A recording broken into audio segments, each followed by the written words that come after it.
Hey everybody, today I want to talk about the four most important things in your cold email campaigns, the biggest levers that you can pull to either change your results and make them even better, or if things aren't going well, to start seeing good results in order of what's most important to make changes on. So let's hop right into this.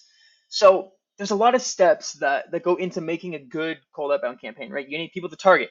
You need a product or service to sell them. You need a reason why they'd want it. You need to make sure that emails land in front of them, the copy that you write makes them take action, and that you have the right systems in place to take them from random stranger in the email inbox to trusted battle ready client. But the reason that I wanted to make this video is because I think that, and I've went through this myself, and I kind of had to trial and error my way out of it, which is that I think it's tough to decipher what to do, what to spend your or your team's precious hours on when making cold email campaigns, on what inputs can you do to see the biggest outputs, to see the biggest changes in your campaigns for the better. And so I want this video to be going over the four things in order of what I think gets you the most leverage for your outbound campaigns. I hope that makes sense. Now, like this guy right here says, let's rock and roll. So, first off, and by far, the easiest, actually, no, it's not easy. The highest leverage task that you can do in your outbound is to better your deliverability.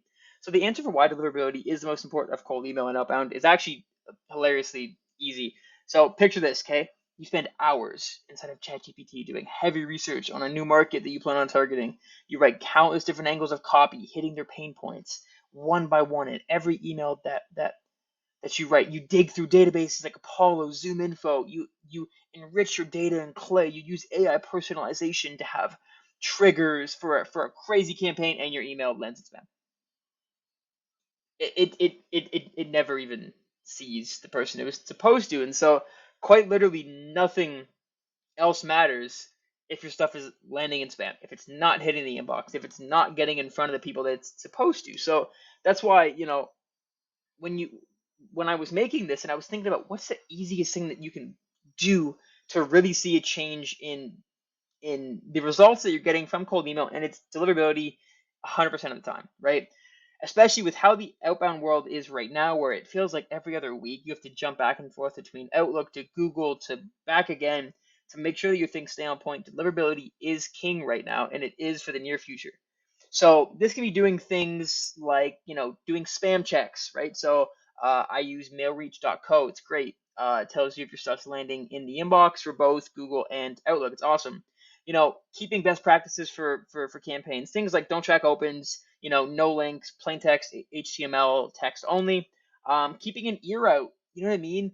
LinkedIn's a great place, Twitter's a great place, just online of changes that's happening in these sending platforms so that you're always on top of this stuff. But all in all, Cole's notes, deliverability is king. It is the easiest. No, I keep saying that. It's not easy. It is the highest leverage task that you can do to make changes in your campaigns.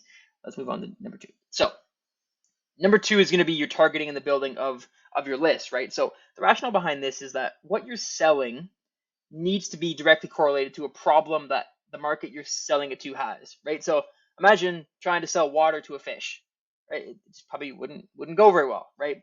So after deliverability, who you're reaching out to, both, the industry or the part of the market, and then, vertically in their organization is the highest or the biggest lever that you can pull and where you should be spending the majority of your time. So you need to be thinking things like, how can I improve my offer to this market that I'm trying to sell to? What are the results of the campaign that I'm running right now telling me about the demand level for this product or service, right? Because, you know, let's look at it horizontally. When you're looking at what parts of the market to sell to, that needs to be directly tied to the product or service that you're selling and why. And then vertically, would what I'm selling work better for C-suite? Would it work better for director executive roles? Would it work better for, lower level managers? Or, like, these are all things you have to take into consideration, which is why targeting is so important, right? Now, most of your targeting comes from directly inside whatever database you use. So that's where your targeting comes from. Like, once those lists are scraped, and if you enrich them further, great. But that's pretty much where it comes from. So spend a lot of time on that. Don't think that, oh my God, it took me so long to build this list. That's fine. Like, it should, because you should be thinking about these things, right? So As you're creating this, you should have some sort of hypothesis of like why this person would be facing this problem and why they might need your service to fix it. Like that should be what is running through your head as you're doing this. There needs to be cohesion with the product or service you sell and the people you're putting it in front of as to why they'd be interested in buying it. So behind deliverability, targeting is going to be everything for you and the success of your campaign. Let's move on. Number 3, hot take. Hot take. I think number 3 is inbox management and systems. And the reason for this is more important than the other pillar that I'm going to talk about.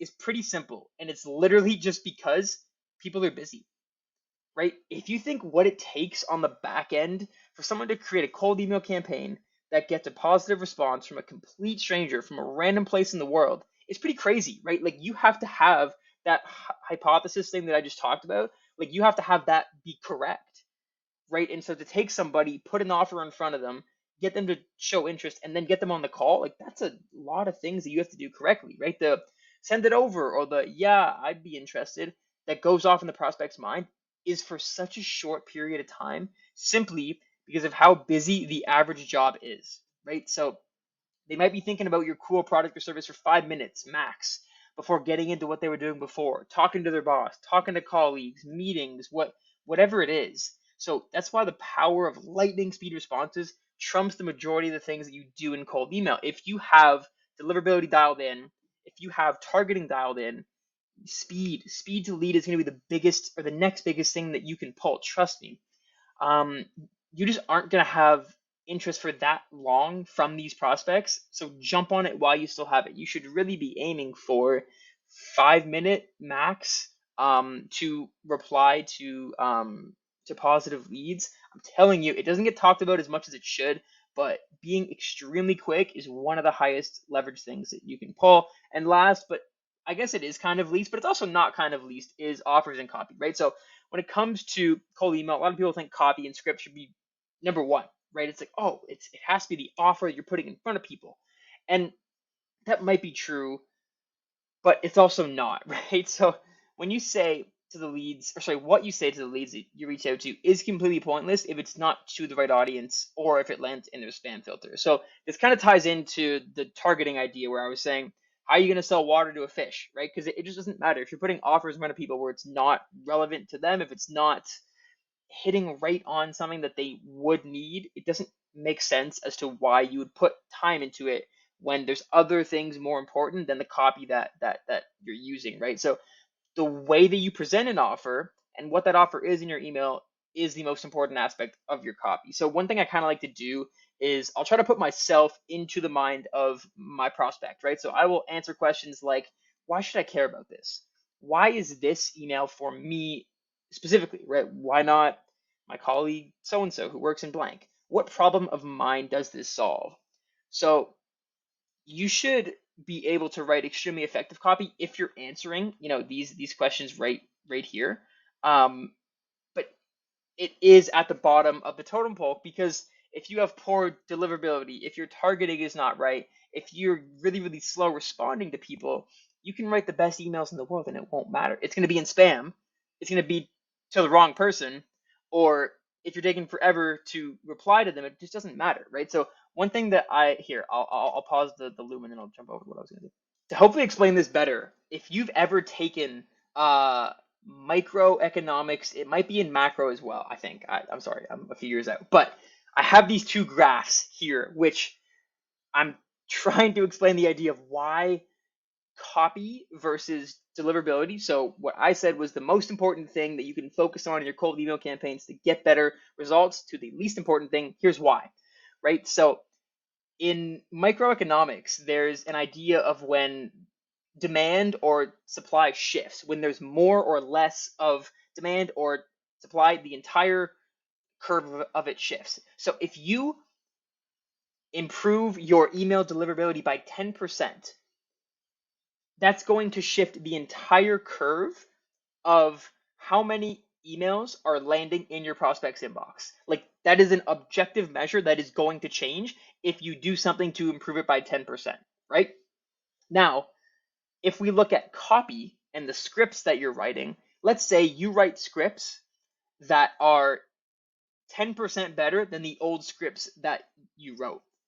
That doesn't change the amount of people that is reaching. That is not a shift in the curve. That is simply a movement along the curve to a higher point. Does that make sense? Right? So you're not actually changing how many people are seeing the email. You're not actually changing the relevancy of the message, right? You're just changing to the people that are already seeing it, it's better, right? And so that's why it is lower on my totem pole of importance of things that you should focus your time on, because with deliverability, you're shifting the entire curve. You're reaching 10% more of your market than you were before, right? So that's why I think deliverability reigns king. That's why I think targeting is next. I think systems and inbox management is after that. And then copy and scripts is last. I'm not saying it's not important, because it is all important. That's all I got for today. I hope this video helped. I hope it kind of shed some light on some things that might be important for you, for your sales team, if you're a SaaS company, if you're an agency. Hope this helped. My name is Ryan. I run a company called Breakout Creatives. We build cold outbound systems for all of our clients using cold email. We'll book you 20 plus meetings in 90 days on a complete performance basis. You're only paying us when we're bringing you those juicy quality leads. Hope this helped. Go here if you're interested. I'll talk to you soon. Peace.